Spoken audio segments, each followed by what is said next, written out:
Scheduling algorithm. இது எப்படின்னா ஒரு ப்ராசஸ சப் ப்ராசஸா டிவைட் பண்ணி அதை ஷெட்யூல் பண்ணுவோம். அதாவது எந்த ப்ராசஸ் ஃபர்ஸ்ட் நடக்கணும் அப்படின்னு வரிசையா ஷெட்யூல் பண்ணுவோம். இது வந்துச்சுன்னா ஃபர்ஸ்ட் அந்த மாதிரி ஒர்க் ஆகும். ஒரு ப்ராசஸோட ஃபர்ஸ்ட் டைம் அப்படி உண்டு அது பண்ணிருக்கோம்.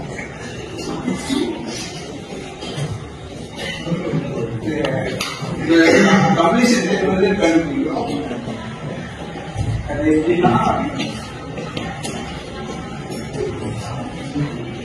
வந்து ஃபர்ஸ்ட் இதோட ஃபர்ஸ்ட் டைமும் செகண்ட் ப்ராசஸோட ஃபர்ஸ்ட் டைம் ஆட் பண்ணா செகண்ட் ப்ராசஸோட கம்ப்ளீஷன் டைம் நமக்கு ஸோ அப்படி நம்ம எல்லாமே ஆட் பண்ணி ஒவ்வொரு ப்ராசஸோட கம்ப்ளீஷன் டைம் வந்து கண்டுபிடிக்கணும்.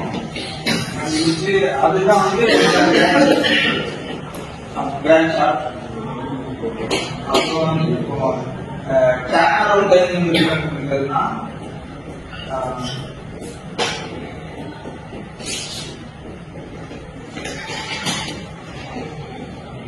கட்டாடா டேர்ன் டைம் எப்படி கண்டுபிடிக்கணும்னா completion time minus arrival time. First ப்ராசஸோட கம்ப்ளீஷன் டைம் வந்து 3, அது மைனஸ் அதோட அரைவல் டைம் 0. அதை வச்சு நம்ம அங்க எழுதிருக்கோம். இந்த எல்லா ப்ராசஸோட டேர்ன் டைம் கண்டுபிடிச்சிருக்கோம். அதோட ஆவரேஜ் டைம் கண்டுபிடிக்கிறதுக்கு மொத்த எல்லா டேக் ஆட் பண்ணி டோட்டல் நம்பர் ஆஃப் டேக்கை டிவைட் பண்ணா உங்களோட ஆவரேஜ் டேக் கிடைக்கும். அப்புறம் வந்து வெயிட்டிங் டைம் வந்து turn time minus burst time. First ப்ராசஸோட turn time minus burst time பண்ணிருக்கோம், அதோட வெயிட்டிங் டைம் கிடைக்கும். அது மாதிரி எல்லா ப்ராசஸோட turn time minus burst time பண்ணா அதோட வெயிட்டிங் டைம் கிடைக்கும். ஸோ அதோட ஆவரேஜ் வந்து டோட்டல் ஆட் பண்ணி டோட்டல் நம்பர் வந்து டிவைட் பண்ணா அதோட ஆவரேஜ். So process கொடுக்கறாங்கன்னா அது சப் டாபிக்கா டிவைட் ஆயிருக்கும். அது சப் டாபிக்கா டிவைட் பண்ணி எந்த ப்ராசஸ் ஃபர்ஸ்ட் பண்ணணும்னு சொல்லி நம்ம ஆர்டரை ஷெட்யூல் பண்றதுதான். அதுல ஃபர்ஸ்ட் டம் லாங் டர்ம் ஷார்ட் டர்ம் நிறைய இருக்கு. இது வந்து ஃபர்ஸ்ட் டம் ஃபர்ஸ்ட். ஸோ நம்ம ப்ரியாரிட்டி கொடுத்து எந்த ப்ராசஸ் ஃபர்ஸ்ட் நடக்குன்னு சொல்லி போடுறோம். ஒரு ப்ராசஸ் நடந்துச்சுன்னா அது அரைவல் டைம் கொடுப்பாங்க. ஸோ கம்ப்ளீஷன் டைம் நம்ம எப்படி கால்குலேட் பண்ணணும்னா ஒரு பர்த் டைம் கொடுக்குறாங்கன்னா ஒரு பர்த் டைம் நெக்ஸ்ட் ஃபர்ஸ்ட் ப்ராசஸோட பர்த் டைம் நெக்ஸ்ட் ப்ராசஸோட நடக்கிறத ஆட் பண்ணிட்டே போகும். ஸோ அதோட நெக்ஸ்ட் டிஜிட்ஸ் ஆட் பண்ணிட்டே போச்சுன்னா அதை வச்சு நம்ம கம்ப்ளீஷன் டைம் கண்டுபிடிப்போம். இது ஒரே ப்ராசஸ் தான், அதை நம்ம சப்டாப் டிவைட் பண்றோம். ஸோ அதோட கம்ப்ளீஷன் டைம் வந்து ஓவர். ஸோ அது வந்து பர்த் டைம் நம்ம நெக்ஸ்ட் வேல்யூஸ் நம்ம என்ன பண்ணிட்டே போறதா கம்ப்ளீஷன் டைம். So இத வச்சு இந்த கேன் சார்ட் போட்டுக்கலாம். சோ process 1 நடக்குது, process 2 நடக்குதுன்னா அதோட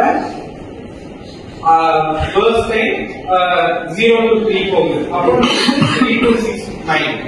Next 9 plus 1 10. 10 plus 4 14. 14 plus 4 18 சொல்லியா இந்த burst time தான் இந்த கேன் சார்ட்ல நம்ம போடுறோம். Next turnaround time. So turnaround time நம்ம எப்படி கண்டுபிடிப்போம்னா completion time minus arrival time.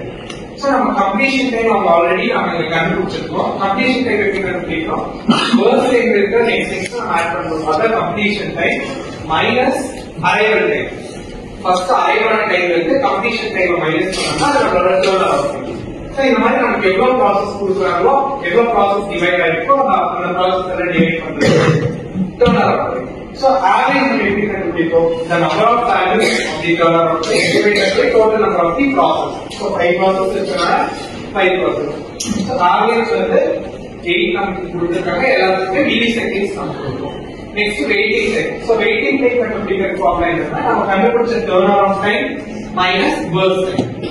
So waiting time வந்து இப்போ 5 hours ஓட waiting time. So turnaround time 3 minus burst time. இதை வச்சு நமக்கு எவ்வளவு ப்ராசஸ் கொடுத்துருக்காங்களோ அதோட வெயிட்டிங் டைம் நம்ம கால்குலேட் பண்ணுவோம். ஆவரேஜ் வந்து total number of waiting time divided by number of total number of the process. So 22 divided by 45. இங்கேயும் milliseconds மென்ஷன் பண்ணணும். இங்கேயும் அந்த யூனிட்ஸ் மென்ஷன் பண்ணிட்டு ஓகே. தேங்க்யூ.